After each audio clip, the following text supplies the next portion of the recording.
Shabbat Shalom. Let's learn Parshat Ki Tisa, verse from Ki Tisa with Rashi's commentary, and diving into chapter 30, verse 14, we're going to get information about the census that Moses and the Israelites needed to take in the wilderness. We get a couple of details that we want to pay attention to.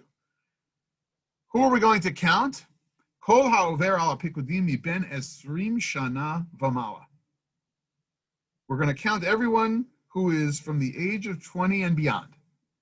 Yitain trumat Adonai. The end of the verse then explains, once that person is counted and entered into the records, part of the census population, they are to give the sacred offering that is required. So if I'm 20 or older, I'm counted for the census, and I'm responsible and must give a sacred offering. Now, while the Torah in past Parshiot, past Torah portions, taught us about the hope that Jewish people would be moved through their hearts. Kol asher yitain, kol asher nadiv libo. Anyone who gives is going to be those who feel the generosity in their hearts, whose heart so moves them.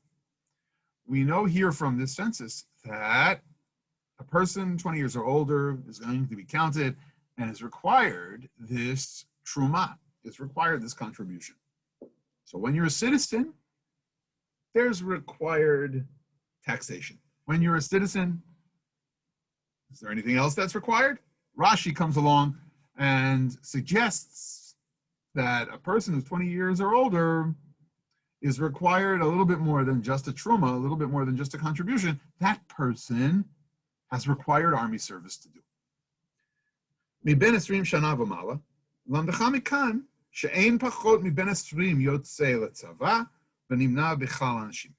You learn from here that nobody younger than 20, people 20 years and older, go to do their army service, and then they are counted among the census population.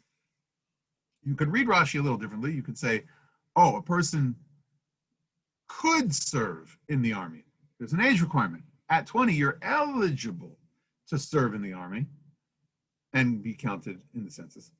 But the sense that I get is that the Torah really does require a certain kind of national service among the crowd 20 and older, and we're talking the men here, and they also are responsible for paying the sacred tax, for contributing the sacred truma that the Torah describes. What does Rashi's commentary suggest that we think about, that we reflect upon? Well, first of all, 20 is a different age than 18, the age of so many who were called upon during the time of the draft, I'm thinking about the Vietnam era. Remember, they said old enough to fight, old enough to vote. Well, the Torah already told you, old enough to fight, Rashi's way of seeing it, old enough to give the truma, old enough to contribute. So old enough at 18 to fight? Yes, old enough to contribute to your country.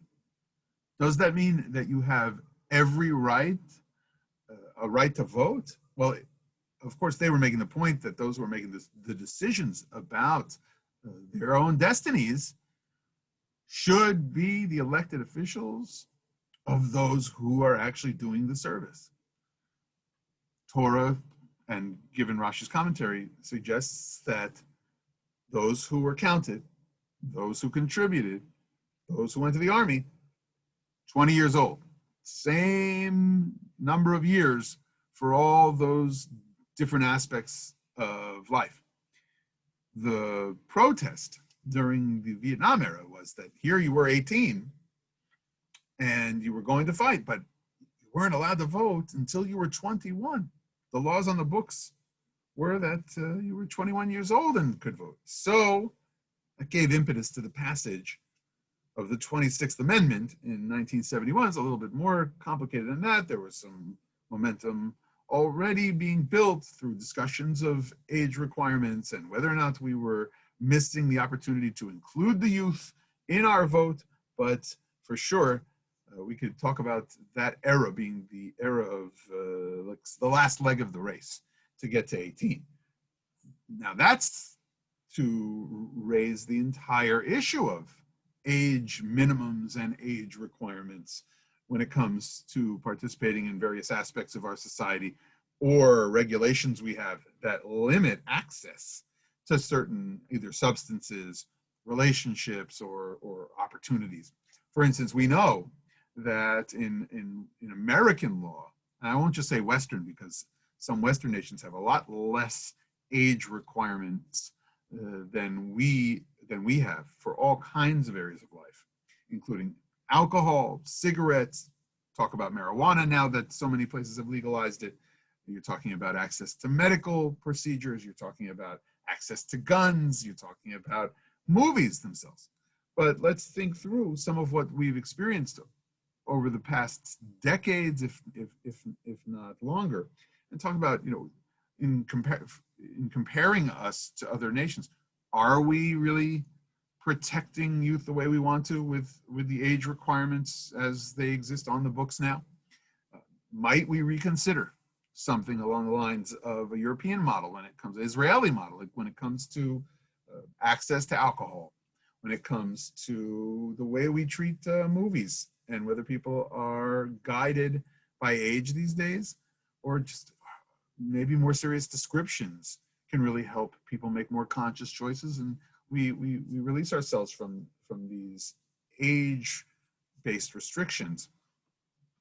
Do we see that driving and driver's licenses should be guided more by areas of the country and percent chances of getting into major accidents?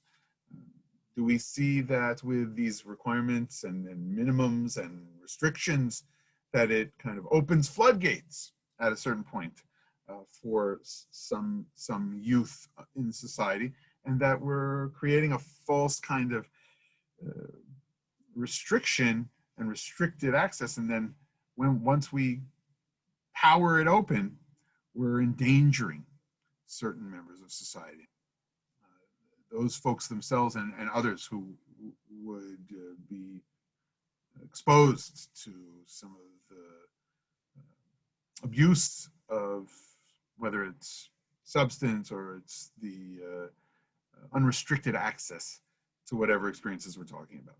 So worth calculating and recalculating when it comes to age requirements and whether or not we're seeing the results that we want with the 21-year-old drinking age, the teen driving laws, youth curfews, and these days we're going to have that debate about marijuana, and whether or not we have better systems to devise than age-related ones when it comes to participation within society. Are we due for a revision of the youth vote and lowering the age? Is there a threshold at which we feel it's right to say about folks, if they already are allowed to vote, reverse of that Vietnam era, should they be required in some sense to at least do some national service, if not be drafted into some type of service on the National Armed Forces level? So these are deeply, deeply important issues that the Torah already starts to address in that careful balancing act it puts between required giving and taxation and the giving out of the generosity of our hearts, and the way we take a census and who counts for participant fully in society, who is required to give back either through sacred offerings or through army service, as Rashi points out, when the Torah teaches it was from 20 years and older that a person is recorded as a part of the census and required to give that sacred tzedakah. Shabbat Shalom.